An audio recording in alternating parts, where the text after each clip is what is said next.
Après la pluie est venu le beau temps du côté de Nicole et François, candidats de l'amour et dans le pré 2019.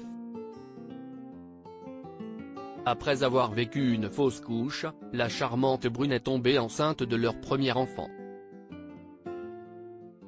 Après avoir annoncé l'heureuse nouvelle sur leur compte Instagram, les tourtereaux ont accepté de se confier pour la première fois sur ce bonheur à venir, auprès de Pure People.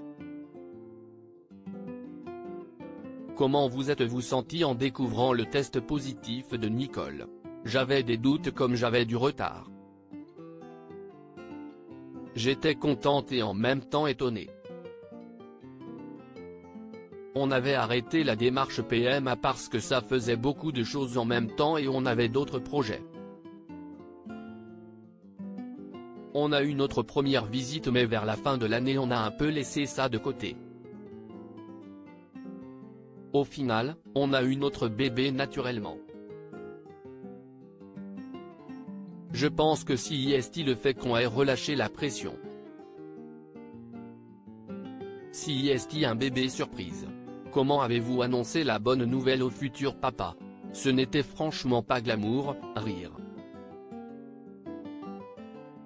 J'ai envoyé un message disant je suis enceinte sur Messenger. Comment avez-vous réagi François? Je n'étais pas surpris. J'ai bien travaillé pour ça, rire.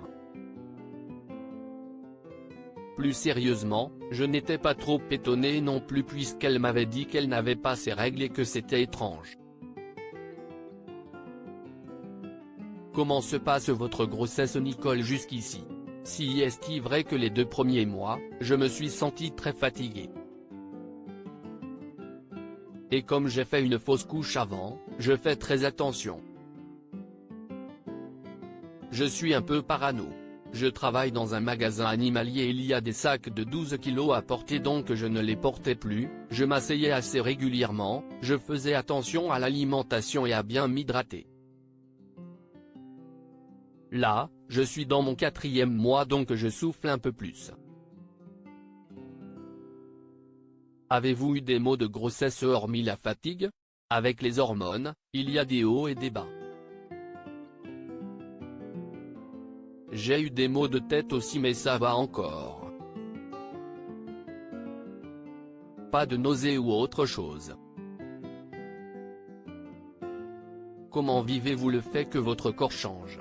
J'ai pris environ 5 kilos, mais tout dans le ventre. J'ai de la chance de ne rien avoir autre part.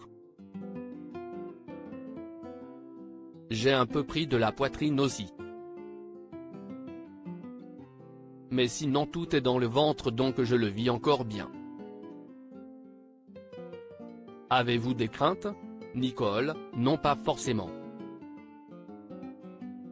On s'inquiétait que le bébé ait des malformations ou autres, mais on a fait le test de la trisomie et plusieurs échographies, les médecins nous ont bien rassurés. On nous a dit qu'il se portait bien et qu'il n'avait aucun souci de santé. Que c'était un petit bonhomme plein de vie. Avez-vous déjà des idées de prénoms? François. Jean-Eudes. Nicole, non. Rire. Il veut l'appeler Jean-Eudes mais moi je n'aime pas. De temps en temps on réfléchit, on se donne des idées. Mais si est-il difficile de se mettre d'accord? On continue à chercher. François, si on ne trouve pas, on l'appellera pas de nom. Comment avez-vous réussi à vous relever après avoir vécu cette fausse couche? Nicole, ça a été très compliqué pendant plusieurs mois.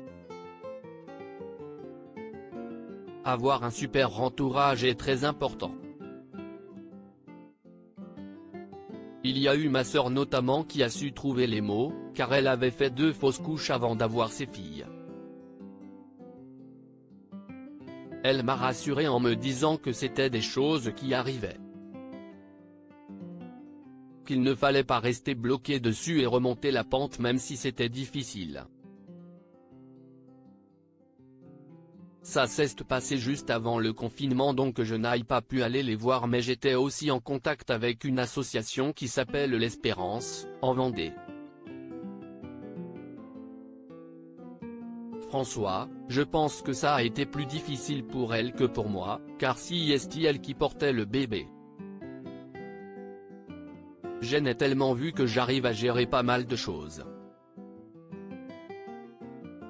Après si c'est sûr que ça m'a touché.